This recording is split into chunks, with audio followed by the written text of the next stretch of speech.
是不会又晕了吧？哇！小飞腿，失去平衡，能快速起。 What if ang susunod na world-changing weapon ay hindi missile, hindi fighter jet, hindi aircraft carrier, kundi isang robot na mukhang tao? Sa Shenzhen, China, isang kakaibang kompetisyon ang nagsimula. Mga humanoid robots, nagsusuntukan, nagtatanggol, bumabagsak, at muling tumatayo.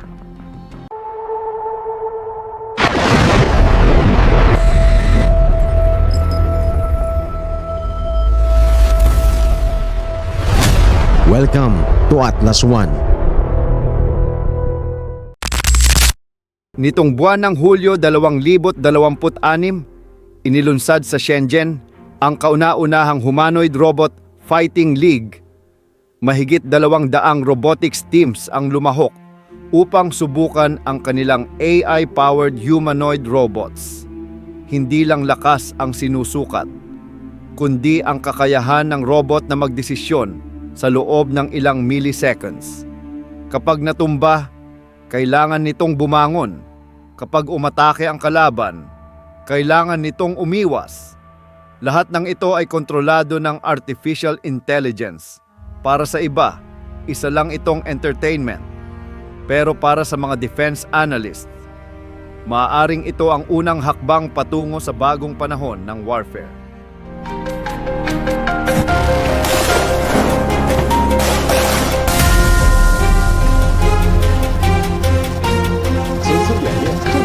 Humanoid Wars.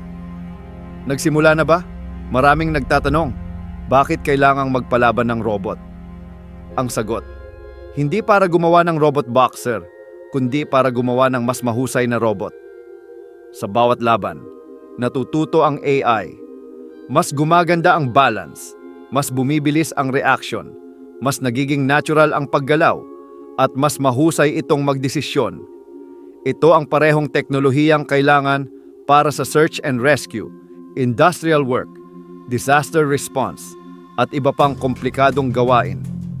Dito nagiging mas interesante ang usapan. Ang parehong AI na kayang magpatumba ng kalaban sa ring ay maaari ring gamitin para sa military support roles. Isipin mo, isang humanoid robot na kayang pumasok sa mapanganib na gusali, magdala ng amunisyon, magligtas ng sugatang sundalo, mag-disarm ng explosive devices, magsagawa ng reconnaissance sa lugar na delikado para sa tao.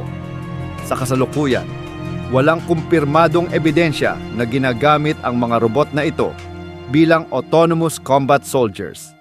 Ngunit malinaw na ang teknolohiyang ito ay maaaring magkaroon ng mas malawak na gamit sa hinaharap.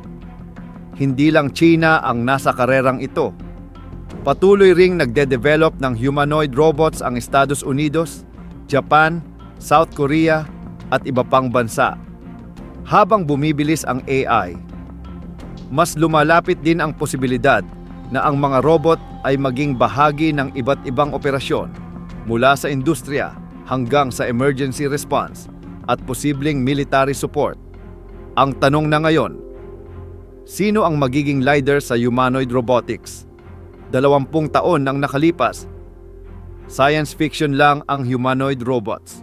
Ngayon, lumalaban na sila at sa susunod na dekada, maaari silang maging bahagi ng ating pang-araw-araw na buhay. Ngunit isang tanong ang nananatili. Kapag ang mga robot ay naging sapat na talino upang gumawa ng sarili nilang desisyon sa komplikadong sitwasyon, handa na ba ang mundo? Type your comment below. Mega shoutout sa lahat ng top commenters at new subscribers. Maraming salamat po sa inyong panunood at suporta. Kita-kits po tayo sa mga susunod na video. Ciao!